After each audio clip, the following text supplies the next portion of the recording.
One day when I came home from work, I saw that someone had spray painted a swastika outside my window. I thought to myself, hope it hasn't upset anyone. Then I sprayed over it with a red circle and an X.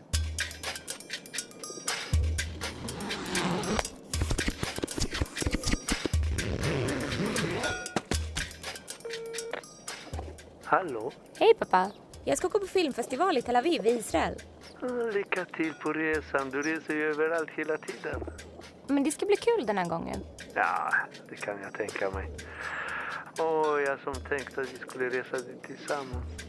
Men det vet ju att det inte går. Du är ju död. Ja.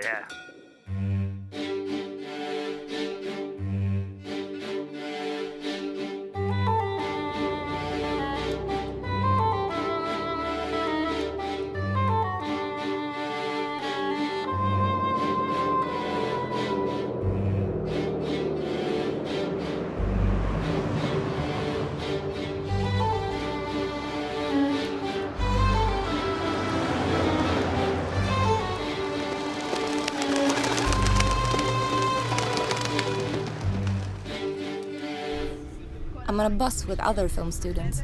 We're traveling around and showing our films at different locations in Israel. I'm looking forward to discussing film and learning more about Israel's history and the occupation of Palestine. When I was a kid, I had a book called The Girl with a Star. It was about a boy in the Hitler Youth. I also had another book called Jerusalem, Jerusalem, with drawings, photos, and Bible passages that praised Israel. I think it was written by a woman in a Christian cult.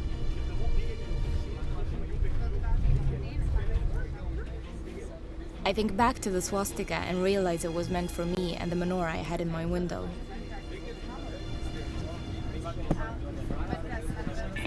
Before the park, we're going to meet and get to know, because not everybody knows everybody.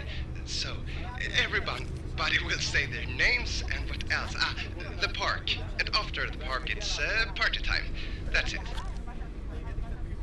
My dad, Joseph, was born in 1946, 1 year after World War II. He grew up in Szczecin in northern Poland. One day when he came home from school, he told his mother that he'd been in a fight with a Jewish kid. This was the first time my grandmother told him that he was also a Jew. My mother is Catholic. We went to church every Sunday, and on Saturdays I had Bible school. I was taught about Jesus along with all the other kids. I thought it was fun. I even served as the altar girl and helped the priest with the incense, candles, wine, and communion wafers.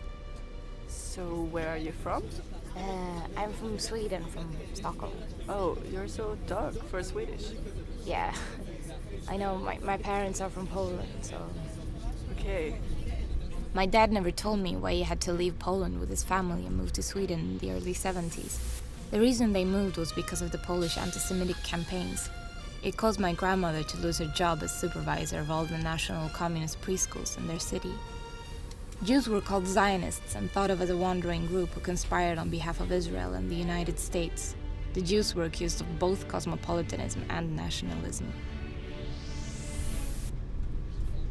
So why don't we visit the Palestinian city? It's impossible. Why? It's complicated and illegal, and I don't feel like talking about it. I still don't understand how my grandmother, Franziska, could hide her identity in Poland during the 50s. Everyone must have known that she was Jewish. She raised my dad, who was an only child. My grandfather could disappear for long periods of time without my grandmother knowing where he was. Then he would come back as if nothing had happened. One time it turned out he had been to Italy to get himself a new Borsalino hat. When I ask the other film students about the occupation of Palestine, I always get sarcastic answers and they start to avoid me. I begin to feel lonely and isolated. I really worry that no one will talk to me anymore.